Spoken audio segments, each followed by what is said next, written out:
morning, Jessica Van Vonderen with ABC News. Clive Palmer has failed to make any guarantees about the future of hundreds of workers at his North Queensland nickel refinery.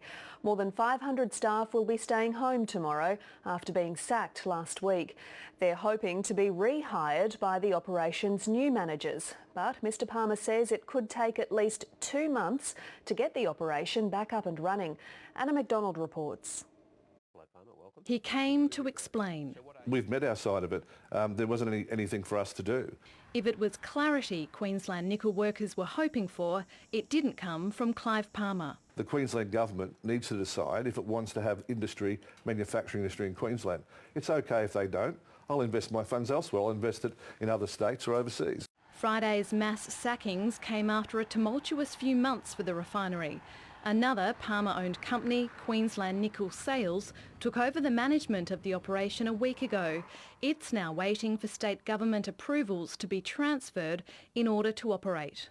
So the directors of the company, which is not me, can't operate that refinery unless they've got the approvals to do it. But that's in your hands, isn't it, to sort it out so that the approvals can be granted? No, it's the government's hands to do it. The head of the State Department has been in constant contact with Clive Palmer and has just recently spoken with Clive Palmer, asking him what further approvals are needed. To which Mr Palmer replied, "I don't know, I'll get back to you." So talks between Clive Palmer and the Queensland government are deadlocked.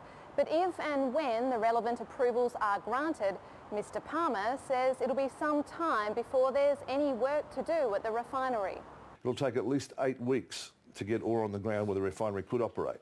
In the meantime, there's still no sign of redundancy payouts for the sacked workers. And they're not even getting their long service leave. That's their money.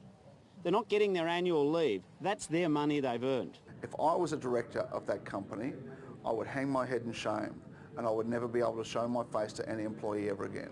As for heading up a Queensland Senate ticket... With all the bad publicity I've had, they might say, hey, gee, we don't want Clive, because the last person would want... Only time will tell. Anna McDonald, ABC News.